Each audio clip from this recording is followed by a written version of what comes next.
بەڕێوەبەرایەتی هەرێمی کوردستانی عێراق نیگەرانیەکی کەم لەسەر شیانی داخستنی لوولە نەوتبەرەکانی بۆ تورکیا پیشانداوە ئەوەی بۆ هەناردەکردنی لە 85 نەوتەکەی پشت بەو لوولە نەوتبەرانە دەبەستێت. وەزیری بازرگانی حکوومەتی هەرێمی کوردستان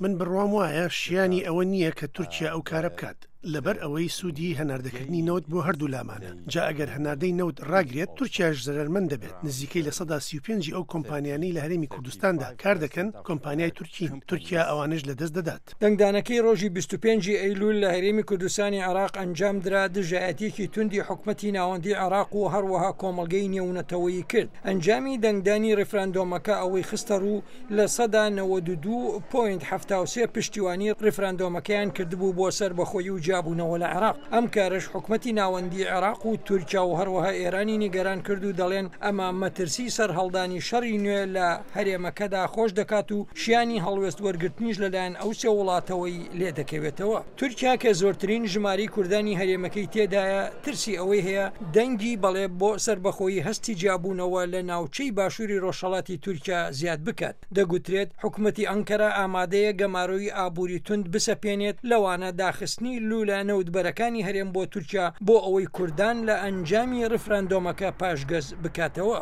کورد یەکێکە لە گەورەترین گروپە نەژاتەکانی خۆرهەڵاتی ناوەڕاست و بەسەر عێراق و سووریا و ئێران و هەروەها تورکیادا دابەش بوون. ژمارەی دانیشتوانی هەرێمی کوردستانی عێراقی نیمچە ئۆتۆنۆمی بە نزیکەی 5.3 ملیۆن کەس مەزەندە دەکرێت. ڕێفراندۆمەکە ناوچەکانی ژێر کۆنتڕۆڵی کوردەکان و هەروەها ناوچە ناکۆچی لەسەرەکانی گرتەوە ئەوانەی مایی ناکۆچین لە نێوان حکوومەتی هەرێمی کوردستان و لە نێوان حکوومەتی ناوەندی بەغدا.